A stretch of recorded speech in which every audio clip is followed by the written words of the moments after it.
The great danger is not that we are repressed, but that we are distracted to death. Neil Postman. This sentence couldn't be more relevant. Think about it for a moment. Which is more dangerous? Being deprived of information or being so overloaded with distractions that you simply can't think anymore? The truth is that we live in the age of perfect distractions. We've never had so much access to content, videos, news, and entertainment. All this should make us more informed, more reflective, more aware, but that's not what happens.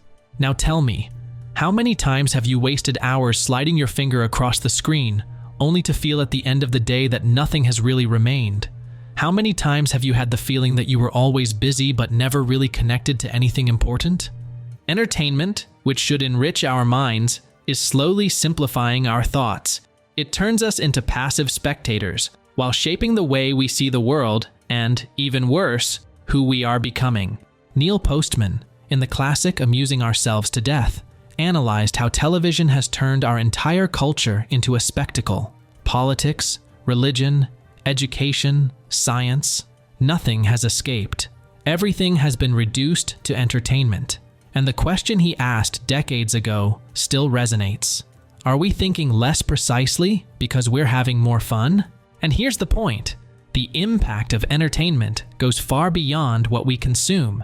It changes the way we think, live, and decide. It silently shapes our minds, while we believe we're just relaxing. Today, we're going to take a closer look at all of this. From how entertainment has taken over culture, to how it makes us increasingly passive. And most importantly, we're going to understand what we can do to regain control before it's too late. Because in the end, the big question isn't just what you consume, it's how it's shaping you and what you're ceasing to be. Now tell me, what is entertainment doing to you? Decades ago, when television began to dominate homes, it didn't just bring entertainment, it brought a cultural revolution. Neil Postman argued that with television, the whole of society began to be shaped by a single rule. If something isn't entertaining, it loses its value. And with that, everything began to be judged by the criterion of entertainment. Politics, religion, education, science, nothing escaped. Everything that once required thought and seriousness has been turned into a spectacle. Imagine political debates that were once centered on profound ideas now being reduced to short, rehearsed phrases. Think of religious sermons that, instead of inviting introspection, have become more like talk shows. And what about learning? Once a process that required effort and concentration, today it needs to be interactive and engaging to work. Postman called it the age of spectacle, and its impact has been devastating. Everything that can't be adapted to the entertainment format is starting to disappear. If something is too complex, too slow, or requires too much effort, it is dismissed as boring or difficult. This phenomenon becomes clear when we look at politics. In the past, leaders were chosen for the depth of their ideas and the clarity of their speeches. Today, this has changed completely. Modern politics is guided by appearance and performance. Think of Abraham Lincoln, one of the greatest presidents in U.S. history. He was brilliant, but not charismatic. If he lived in the age of television, he would hardly have succeeded in a televised debate. After all, what matters today is not the content of ideas, but how they are presented. How's the smile? The tone of voice? The confidence in their gaze? These are the metrics that define political success in a world dominated by spectacle. And the result? Voters who choose leaders not for their substance, but for their aesthetics. But politics is just one example. Think about how we consume news. Before, reading a newspaper was a reflexive act. It required attention, analysis, comparison of ideas. Today, with the news shaped by television and social media, everything needs to be quick and impactful. What matters is not depth, but shock, dynamic graphics, dramatic soundtracks, headlines that compete for your attention. In the midst of all this, reflection disappears. Postman pointed out that the big problem with television is not what it shows, but what it makes impossible. Complex themes simply don't fit into short, fast-paced formats. And when you try to adapt them, what you're left with is a watered-down and superficial version, incapable of conveying the true meaning. This cultural transformation hasn't stopped at television. Today, social networks amplify this process. What began as a change in the format of messages has become a change in the way we think. We are trained to consume quickly, feel quickly, and forget quickly. Entertainment, which should be a break for the brain, now dominates everything. And when it takes over areas that require depth, such as politics, science, or education, it creates a society that can no longer deal with complexity. And perhaps the most dangerous thing is this: we don't realize that the spectacle is shaping us. When everything is entertainment, we stop questioning and start just consuming. But what if this passivity was just the beginning? What happens when distraction becomes the normal state of our mind? Is this content making you reflect and sparking new ways of thinking? If so, click the Super Thanks button just below the video. It's a way to say thank you and help me bring more content like this to those who need to reflect on life. Passivity. This is the state that constant entertainment has cultivated in us. But make no mistake, it doesn't come abruptly or obviously. On the contrary, it envelops us in such a subtle way that we hardly notice how much we are being shaped by it. Neil Postman has pointed out that television not only entertains us, but puts us in a position that is, by nature, passive. Unlike reading, which requires mental effort, reflection, and an active interaction with ideas, watching TV, or these days, scrolling through endless social media feeds, turns us into receivers, not participants. We simply absorb what is delivered, without questioning, without processing deeply. This creates a silent but powerful shift in the way we think. Passivity becomes our default state. We start to accept what is shown to us, rather than looking for what really matters. This transformation affects our attention span, our critical thinking, and even the way we relate to the world around us. But how exactly does this happen? It all starts with design. Both television and social media are designed to capture our attention and keep it for as long as possible. And to do this, they use elements that appeal directly to our most primal emotions: curiosity, fear, surprise. Every second is calculated to avoid any effort on our part. Consumption is easy, fast, and instantaneous. You don't need to think, you just need to watch. This state of passivity is not harmless. It conditions us to prefer what is simple and immediate over what is complex and reflective. Think, for example, of the amount of time you spend consuming short, quick pieces of content. How much of that content has really changed the way you see the world? How many have left something meaningful in you? Probably very few. And that's because the format isn't designed to enrich your mind. It's designed to entertain you. A clear example of this impact is the way we relate to time. In the past, important processes, like learning something new or developing an opinion, took time. You had to sit down, read, reflect. Today, we want immediate answers. We want everything chewed up. We no longer have patience for complexity, and this is a direct consequence of the passivity created by entertainment. Postman said that the problem is not just what we consume, but how we consume it. And herein lies the danger. By getting used to being passive, we begin to carry this behavior into other areas of life. We no longer question politics, we don't reflect on the news, we don't investigate the narratives that are presented to us. We accept everything as true, as long as it's easy to consume. And the most alarming thing is that this passivity is not an accident. It's a planned side effect. Social networks, for example, are designed to maximize the time you spend on them. Algorithms study your behavior, understand what holds you back, and create a personalized experience to keep you as distracted as possible. It's as if you were the product, not the consumer. But what about the consequences? When we become passive, we lose our ability to act autonomously. We start living on autopilot, reacting to what is presented to us instead of making conscious decisions. This constant distraction makes us easier to manipulate because we stop questioning. And a mind that doesn't question is a vulnerable mind. Imagine passivity as an invisible current that pulls us without us realizing it. It makes us believe that we are in control, but in reality, we are being led. And the more we get used to this state, the harder it is to get out of it. So the question is, how far does this distraction take us? And what happens when we spend so much time consuming that we forget what it's like to live actively? Superficiality is the natural consequence of a world designed to be fast, easy, and above all, entertaining. When we are conditioned to passivity, we begin to accept only what requires the least effort. Depth is sacrificed, critical thinking is sidelined, and complexity becomes something we simply avoid. Neil Postman argued that, with the rise of television, there has been a profound change in the way society processes information. Before, learning and communication were guided by the written word, a tool that requires concentration, logical reasoning, and a linear approach to connecting ideas.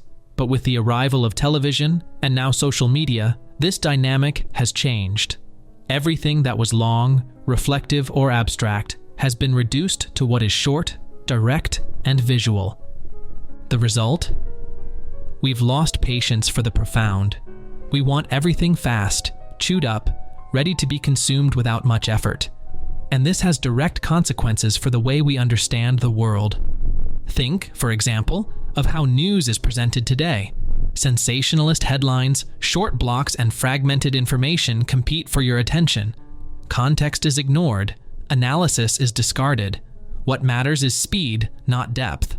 This format, created by television and amplified by social networks, has reprogrammed our way of thinking. Information, which should be an invitation to reflection, has become a race to see who gets the most attention in the least amount of time. This generates a curious phenomenon. We feel constantly informed, but in practice, we are more confused than ever. Postman called this pleasurable disinformation.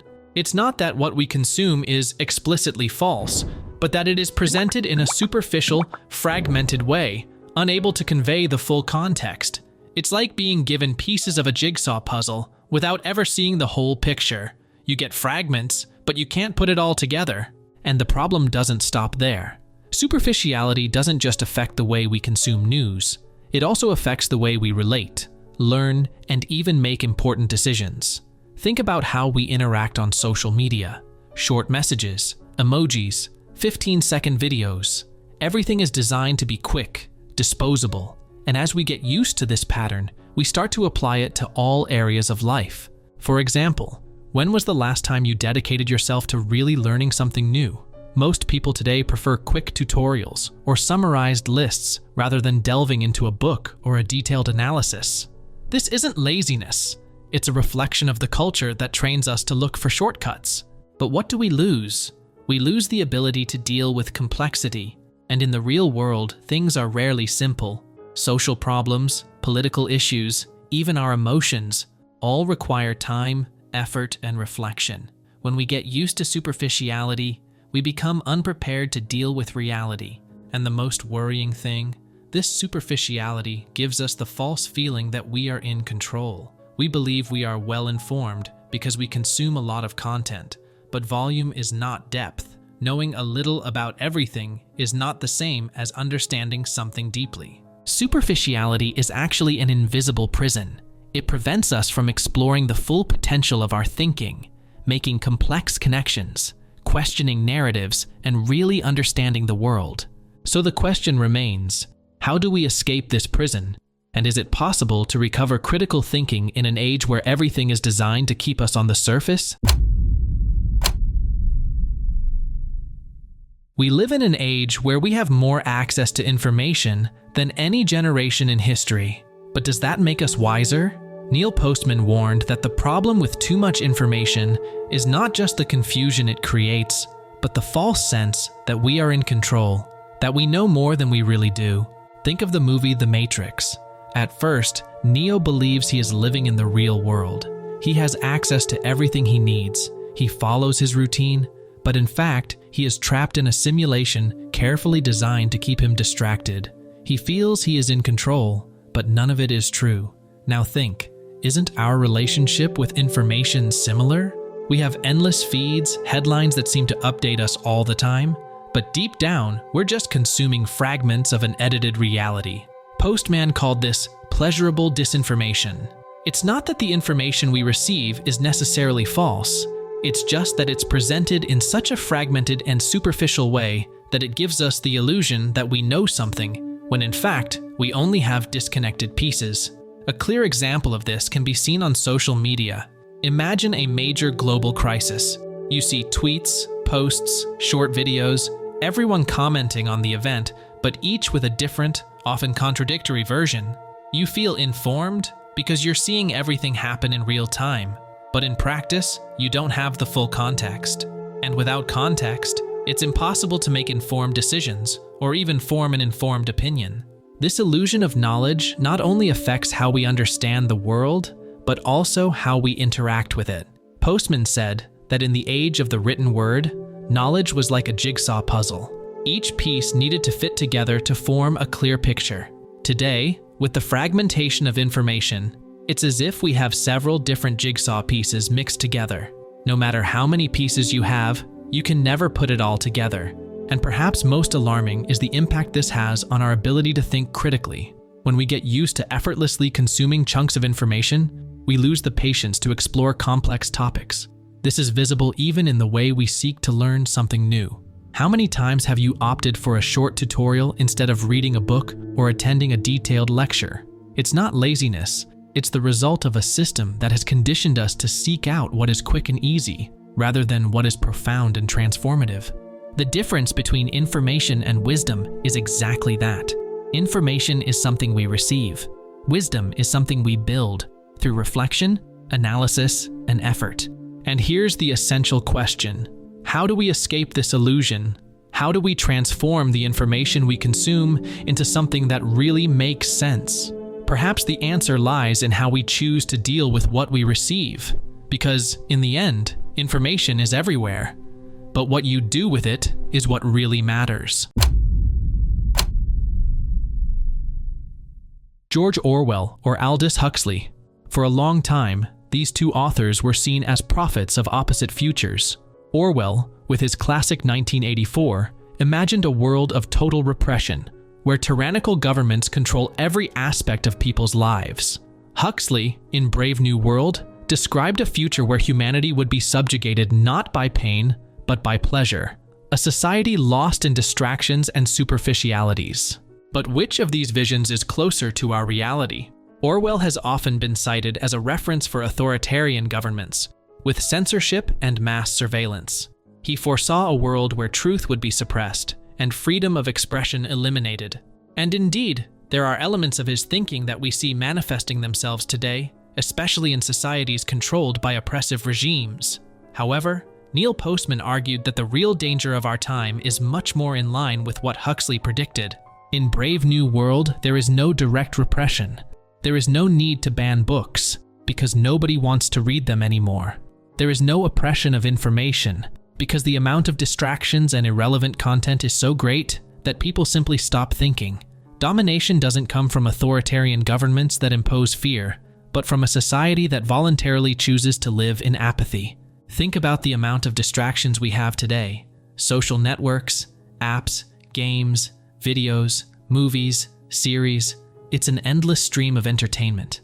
We live in a world where fun is accessible anytime, anywhere. And at the same time, we have never been so disconnected from ourselves, from others, and from the world around us. Huxley argued that the real danger was not that we would be deprived of information, but that we would be flooded with so many distractions that we would lose our ability to reflect. In his view, human beings would be overwhelmed by pleasure, by the excess of stimuli that keeps us too busy to think. And here's the irony. While we fear the oppressive control of a big brother, as Orwell described, we don't realize that we are already trapped in a more subtle prison, the one built by distractions. We ourselves have become guards of this prison, voluntarily giving our time and attention to things that, deep down, have no real value. Neil Postman said that, in Huxley's world, we don't need censorship, because the excess of entertainment already does the job of diverting our attention. Important issues such as politics, science, or social change are diluted into superficial spectacles. It's the lens of entertainment dominating all areas of life. And that doesn't mean Orwell was wrong. Elements of the control described in 1984 can still be seen in parts of the world, But for most of us, the bigger problem isn't repression, it's distraction. It's the excess of stimuli that drowns us, making us unable to distinguish what really matters from what is just noise. Now tell me, can you identify what's stealing your attention? Are you living in Huxley's dystopia, where pleasure and distractions create an illusion of freedom while slowly taking away your ability to think? Or is there a bit of both visions shaping our reality? Either way, the danger is clear. And perhaps the most important question is, what can we do to get out of this illusion before it's too late? We've reached the crucial point, choice. After everything we've discussed, the question that remains is simple but powerful. What are you going to do with this awareness? Neil Postman warned us that the greatest danger of an entertainment-obsessed culture is that it doesn't realize what it's missing while it's distracted. We lose our ability to think critically, to reflect deeply, and, most importantly, to consciously decide who we want to be. But here's the good news. That can be changed. And to illustrate this, I want you to imagine the story of Ulysses, the Greek hero who faced one of the most fascinating challenges in mythology. During his journey, he and his crew had to sail through dangerous territory, the realm of mermaids. It was said that their singing was so seductive that anyone who heard it would be mesmerized, steer the ship away, and end up shipwrecked. Ulysses knew the risk. He also knew that the siren's song would be irresistible, and that it wasn't enough just to rely on his own willpower. So he made a conscious decision. He ordered his crew to put wax in their ears so they wouldn't hear anything and asked them to tie him to the mast of his ship. That way, he would be able to hear the singing, but would have no way of giving in to temptation. And while the sirens sang, Ulysses fought against the instincts that were pushing him towards disaster, but his strategy kept him on track. He got through the challenge and survived. Now think, we live surrounded by our own siren songs. They are the perfect distractions that capture our attention and make us lose sight of what really matters. But unlike Ulysses, we often don't realize that we're being seduced, and by the time we do, it's too late. Reclaiming your mind and your freedom doesn't mean abandoning entertainment or modern tools. They are not the problem. The problem is when we become slaves to them, allowing them to shape our choices without us realizing it. And here's the parallel with Ulysses. You need to make a conscious decision. You need to create strategies to resist what steals your attention and redirect it to what really matters. Where to start? The first step is to observe. What are the patterns that keep you stuck on autopilot? Where are you giving your attention without thinking? After that, consciously choose to redirect your focus. Read more, question more, devote time to activities that really enrich your mind. Remember, resisting the song of distractions is not easy. Just as Ulysses had to tie himself to the mast, you will need to create limits and strategies to avoid being overwhelmed by the temptations that surround you. But, just like him, you too can get through the challenge. And, on the other side, rediscover what it means to live consciously. Because in the end, the choice is yours. You can continue to allow distractions to take control, or you can decide to reclaim your attention, your freedom, and above all, your ability to think critically. Now, I ask you, what are you going to do? And remember, knowledge is the path to true freedom. Count on me and follow the White Rabbit.